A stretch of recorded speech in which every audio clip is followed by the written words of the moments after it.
E o governo brasileiro está monitorando a situação em Moscou. A gente relembra, né? Mais cedo a embaixada emitiu um comunicado importante.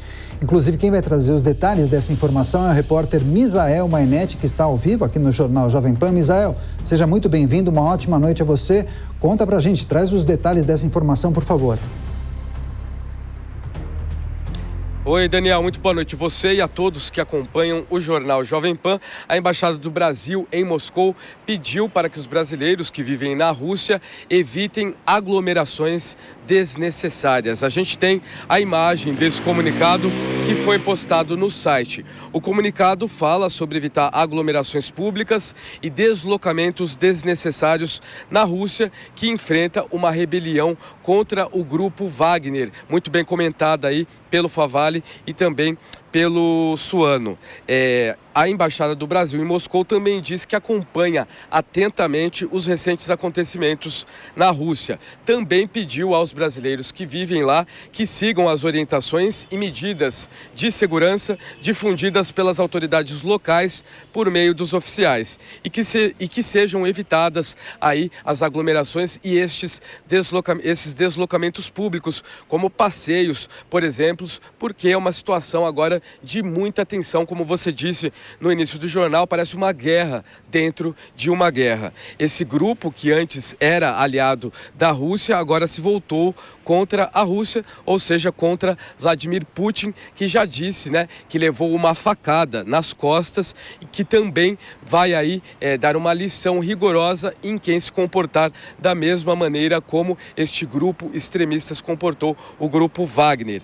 O presidente Lula, que cumpriu a agenda na Europa, ele já veio hoje para o Brasil, embarcou para o Brasil, cumpriu a agenda na França e na Itália. Ele falou sobre a situação, não deu muitos detalhes, mas ele defendeu a paz. Nós temos um trecho, acompanhe. Meu pensamento é simples. Eu sou contra a guerra. Eu quero paz. É isso. Nós condenamos a invasão da Rússia ao território da Ucrânia. Isso já está declarado e votado na ONU. Mas isso não implica que eu vou ficar fomentando a guerra. Eu quero criar condições para que os dois países sentem. Por enquanto eles não querem sentar porque cada um está achando que vai ganhar, mas de algum momento eles vão sentar. E vão precisar de interlocutores com muita responsabilidade para tentar negociar. E o Brasil está participando. Agora mesmo, o ministro Celso Amorim está em Copenhague, numa reunião de vários outros países para tentar estabelecer, discussões sobre a paz.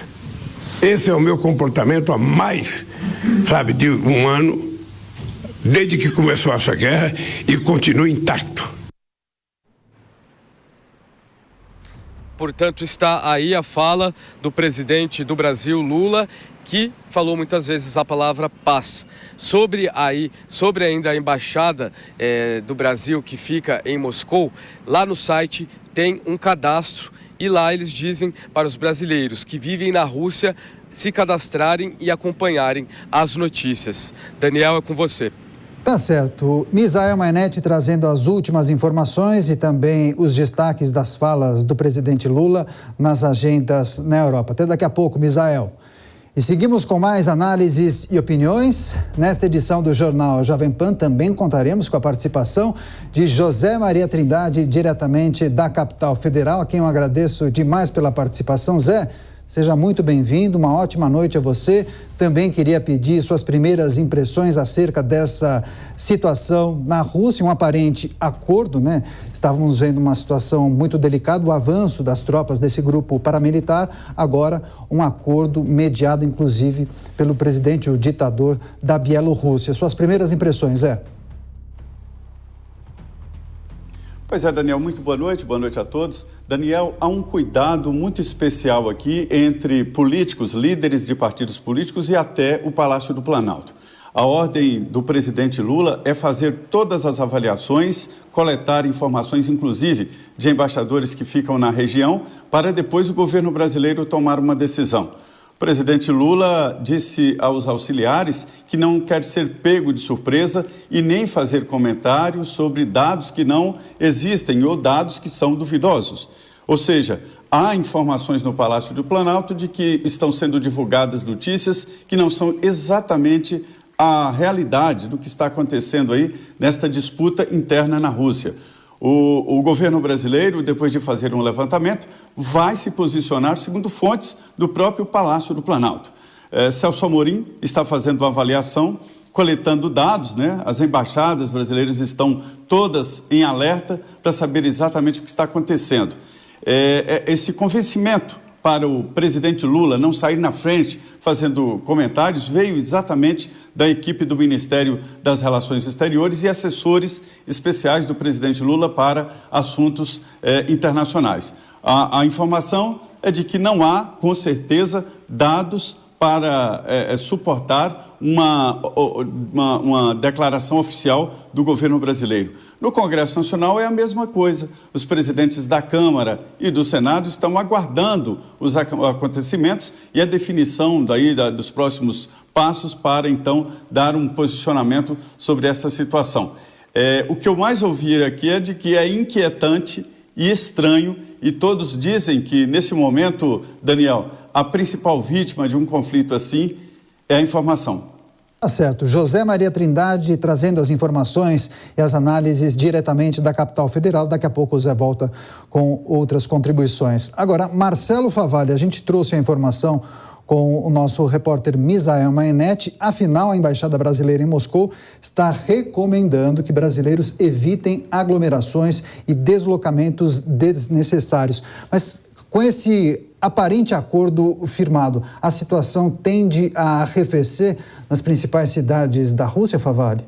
Olha, Caniato, vamos olhar para Moscou, onde fica então a capital do país, coincidentemente também é a maior cidade russa e onde tem muitas empresas do mundo afora. Quando se fala aí da Embaixada Brasileira recomendando então que brasileiros não saiam às ruas, evitem aglomerações, a gente pensa, mas será que é uma quantidade tão grande assim de brasileiros que moram lá, de turistas? Bom, são duas coisas.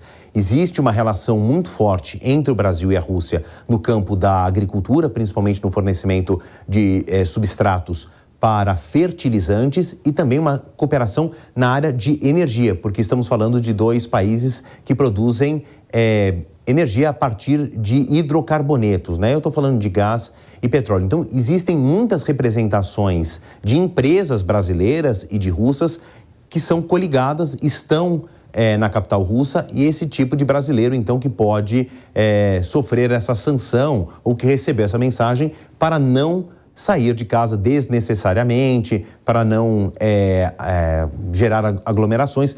Mas a manifestação da Embaixada Brasileira está muito em linha com o que disse mais cedo, bem mais cedo, ainda na manhã do sábado, já é domingo no horário local em Moscou, a Prefeitura de Moscou, pedindo que as pessoas não saiam de casa desnecessariamente, aí é uma regra geral, uma indicação geral, sejam moradores locais ou estrangeiros ou turistas, e principalmente ainda está mantida uma ordem de feriado na segunda-feira para justamente evitar um grande trânsito de pessoas. Agora, vou olhar para um outro dado que é muito importante. Segunda-feira começa a última semana de junho e já é verão no hemisfério norte. Isso, quando você fala de uma cidade grande, uma capital como Moscou, faz muita diferença, porque é uma região do planeta que sofre muito com o inverno. O outono já começa a ser severo, muito frio, muita neve durante o inverno, então o verão e a primavera são períodos de 6 meses muito produtivos para esse tipo de região no planeta. Então, um feriado por conta de uma ameaça, de um problema interno aparentemente na Rússia, decretado feriado numa data tão importante, a gente consegue usar isso como uma régua para ver o tamanho do problema interno. Por enquanto, esse feriado criado hoje mesmo, no sábado, no horário local, então, de Moscou, ainda não foi suspenso, e as indicações é que há menos tropas, há menos tanques, há menos caminhões de combate nas ruas de Moscou, mas endereços importantes, a enorme Praça Vermelha, onde está o Kremlin, que é a sede do poder,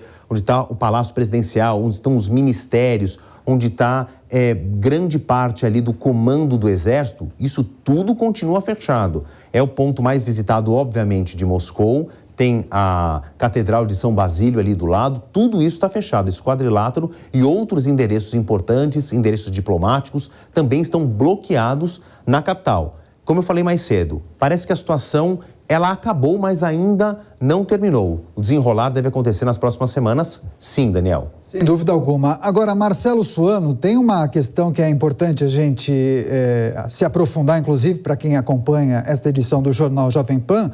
Quais os impactos prováveis e possíveis que esse episódio, o episódio do motim, pode causar na guerra da Ucrânia propriamente? Ainda que haja um aparente acordo, o Favalli usou uma expressão em um texto que ele redigiu há pouco, se referindo à guerra dentro da guerra. A Rússia tende a perder foco, tende a administrar essa situação interna, pode atrapalhar a sua estratégia de guerra e do ponto de vista da estratégia de combate. Volodymyr Zelensky não poderia aproveitar esse momento para intensificar a chamada contraofensiva? O Favalli é sempre genial, não à toa é aquele que explica e descomplica os acontecimentos internacionais. Essa frase, ela é espetacular. Nós temos uma guerra dentro da guerra, e é uma guerra, eu diria, entre as instâncias administrativas do governo Putin. Esse é o grande problema. Há alguns elementos, por exemplo, se está demonstrando a fragilidade do exército russo, ou da capacidade de fazer a guerra da Rússia, porque não é apenas o exército que você coloca nesse balaio de problemas, né? Mas das Forças Armadas como um todo.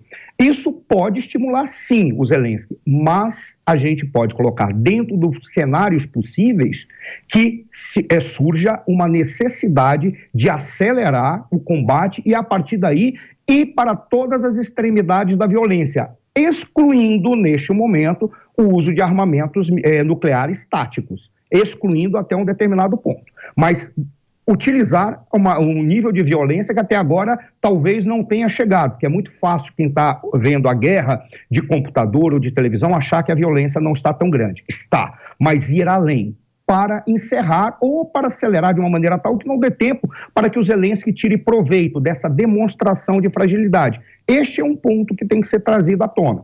Um outro que, para mim, me parece que nós não estamos observando, que eu vou contar primeiro uma anedota para trazer este terceiro elemento. Qual é essa anedota?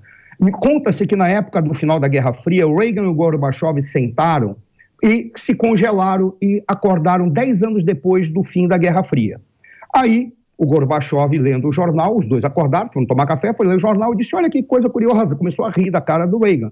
Pois nós estamos vendo aqui que todas as 100 empresas americanas foram compradas para o Japão, vocês perderam a Guerra Fria. Aí o Reagan engoliu, virou a página, começou a gargalhar e disse o seguinte, olha que coisa curiosa, aqui está dizendo que a Alemanha está tendo problemas de fronteira com a China. O que isso significa?